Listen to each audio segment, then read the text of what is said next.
Hello, aujourd'hui on se retrouve pour un nouveau vlog où on va peindre ensemble une planche de douceur sucrée. Je t'avais demandé dans une publication YouTube si tu préférais en format vlog ou en format Paint with Me et vous avez été plusieurs à choisir le format vlog. D'ailleurs, n'hésite pas à t'abonner à la chaîne parce que ça m'arrive souvent de te demander ton avis via des publications YouTube et si tu n'es pas abonné à la chaîne, tu les vois pas apparaître sur ton fil d'actualité YouTube. Pour cette planche sucrée, j'avais envie de me focaliser sur des douceurs du printemps parce qu'en termes de fruits, c'est vraiment ma saison préférée, je pense, parce qu'il y a les cerises, les fraises et en fin de saison, il y a les framboises. Donc vraiment mes 3 fruits préférés et j'avais envie de faire une planche de mes douceurs préférées du printemps. J'ai déjà listé un peu les douceurs que je voudrais illustrer. Tout d'abord, on a la tarte aux fraises. Je sais pas si je vais prendre la tarte aux fraises traditionnelle ou si j'illustre la tarte aux fraises avec rhubarbe et basilic. Ensuite, il y a mon dessert préféré de quand j'étais petite, le clafoutis aux cerises. J'avais aussi envie d'illustrer des pancakes aux fruits frais. Je verrai quels fruits frais je sélectionne. Des macarons fleurs. Donc pareil, il faut que je vois quelles sont les fleurs de saison, mais il me semble que la rose fait partie des fleurs de saison du printemps. Donc potentiellement des macarons à la rose. Donc là, ça fait déjà 4 douceurs. Je sais pas si je fais le framboisier en plus, parce que les framboises arrivent assez tard dans la saison, mais il me semble que ça reste un fruit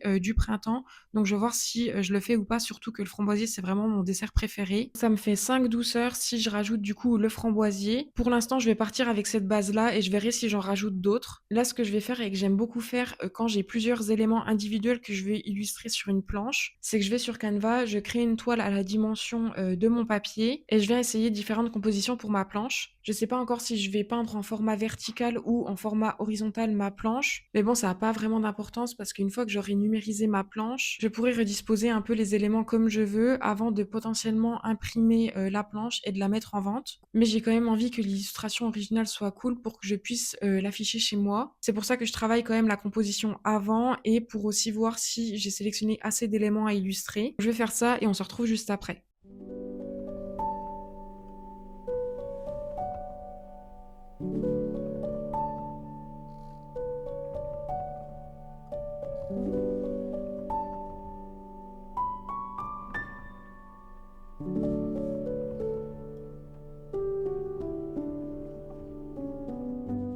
J'ai fini le gros de la mise en page, mais ça va pas ressembler exactement à ça parce que les différents éléments ne vont pas forcément être illustrés avec ces angles-là. J'ai mis également des éléments supplémentaires, par exemple avec le bouquet et les cerises, mais ça c'est pour garder en tête que je veux illustrer d'autres éléments pour venir un peu décorer cette planche. Donc ces éléments ne vont pas forcément être de cette taille-là, à ces endroits-là, etc.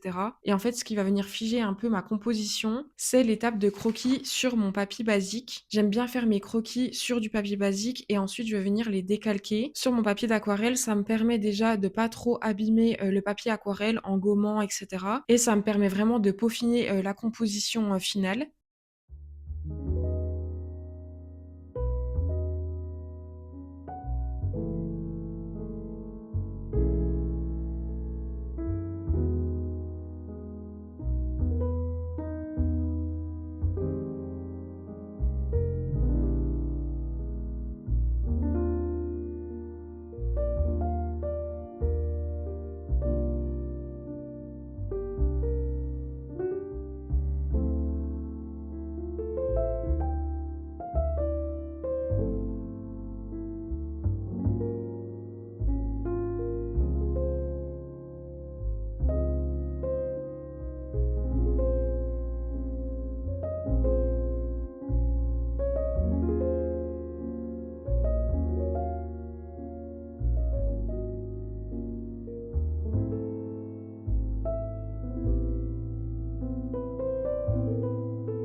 J'ai pas mal avancé sur ma planche, mais on en parlera juste après. Avant, j'aimerais bien lire un petit coup en attendant, qu'il fasse jour et avant de lire, j'aimerais bien, te parler de ma lecture en cours et des livres que je prévois de lire dans les prochaines semaines. Dans mon précédent vlog, je lisais Badding 13, donc le tome 1 de Boys of Tommen et j'ai directement enchaîné avec le tome 2 parce que le tome 1 et le tome 2, c'est la même histoire, c'est les mêmes personnages et c'est seulement au tome 3 où on change de protagoniste. J'avais envie de finir l'histoire avant de faire une pause, dans cette saga-là et là, j'avoue que j'ai vraiment beaucoup trop hâte de finir le tome 2 parce qu'il y a énormément de livres qui me font de l'œil. Et du coup, je voulais les partager avec toi. Déjà, pour commencer, il y a quelques semaines, j'ai emprunté Rêver de Franck Tillier. Ça sera donc ma prochaine lecture. Et ensuite, après ça, j'hésite entre deux types de lecture, entre guillemets. Déjà, tout d'abord, j'aimerais vraiment beaucoup lire La Révolte de la Reine de Morgane Moncomble. J'ai jamais lu un de ses livres. J'ai beaucoup envie de lire aussi la saga Seasons. Le tome 1 est lié à l'automne, donc j'attends d'être à cette saison pour commencer la lecture de cette saga-là. Mais du coup, j'ai vraiment beaucoup envie de lire La Révolte de la Reine, qui est son dernier livre, parce que je le vois littéralement partout sur les réseaux. Et en plus, je viens de finir la série Bridgerton. Donc en ce moment, je suis vraiment dans la vibe un peu royauté, tout ça. Donc j'ai vraiment beaucoup trop hâte de le lire. Et j'aimerais bien aussi commencer à lire de la fantasy. Par le passé, j'avais essayé d'en lire un qui s'appelle Le sang et la cendre, mais je l'avais DNF parce que j'avais vraiment pas du tout aimé le livre. Ce livre ne m'avait pas du tout donné une bonne image de la fantasy. Et c'est vrai que depuis quelques semaines,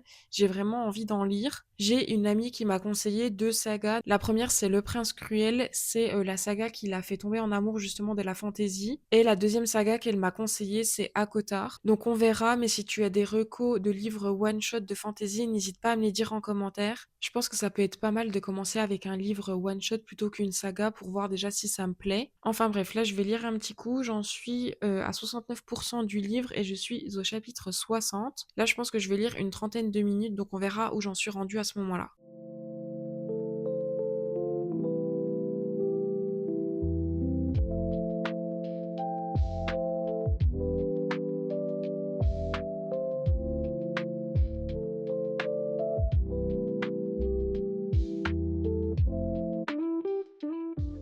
Il fait tellement beau dehors et en plus il fait pas trop froid, je vais en profiter pour aller me promener, donc c'est parti.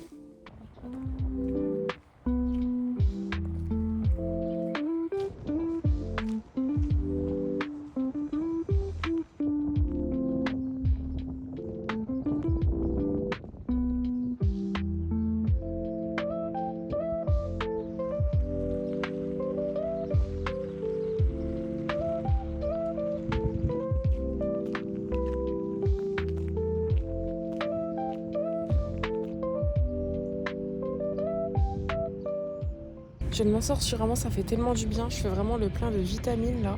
Il fait bon en plus, genre là il fait à peu près 7 degrés je crois. On n'a pas besoin de mettre les gants, on n'a pas besoin de mettre les bottes. Là je suis en basket et ça le fait très bien. Franchement ça change et ça fait vraiment du bien au moral après ces mois enfermés. Et j'en profite parce que ça risque de ne pas durer. Ce soir je crois qu'il y a des pluies verglaçantes donc bon c'est pas le top. Et la semaine prochaine on retombe dans les moins 10, moins 15 donc bon. L'hiver n'est pas encore fini pour nous, mais on tient quand même le bout. Normalement, on devrait avoir une dernière neige et après, normalement, ça devrait être bon. On verra, mais c'est vrai que là, ça donne un avant-goût du printemps et ça fait tellement du bien après ces mois sous la neige. Je vais en profiter un petit peu et ensuite, je rentrerai tranquillement à la maison pour peindre un petit coup.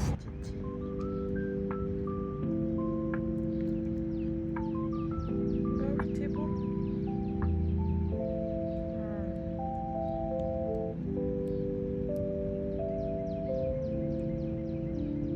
Ah, t'es beau.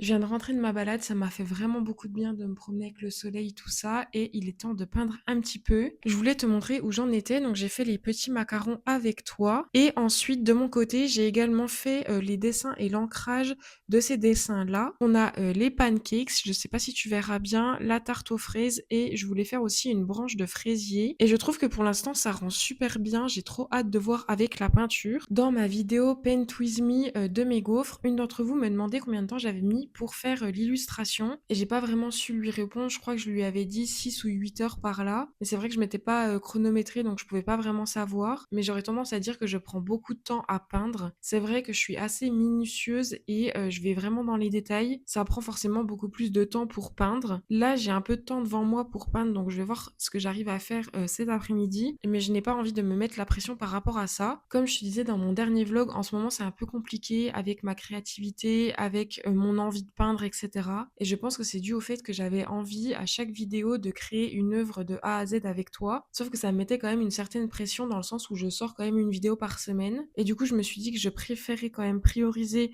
mon rapport à l'art plutôt que de me dire que dans chaque vidéo, il faut qu'il y ait une illustration qui soit faite de A à Z. Donc c'est pour ça, aujourd'hui, j'ai bien envie de peindre, mais j'ai pas envie de me mettre la pression, de me dire, ok, bon bah là, il faut que je finisse telle ou telle illustration avant la fin de ce vlog. C'était un peu pour te partager un peu mon état d'esprit du moment. De toute manière, si je ne finis pas ces illustrations avant la fin du vlog, on les finira ensemble dans un prochain vlog. Surtout que là, j'ai même pas encore fait le croquis et l'ancrage des 2 autres dessins qui vont compléter cette planche. Bon, trêve de blablaterie et c'est parti pour peindre.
Je viens de finir ma session peinture, j'ai vraiment beaucoup avancé, je suis trop contente du résultat. De toute manière, je vais te laisser avec les plans de mes illustrations. J'espère vraiment que ce vlog t'aura plu. On finira ensemble cette planche dans un prochain vlog, donc n'hésite pas à t'abonner pour ne pas le louper et on se dit à la semaine prochaine.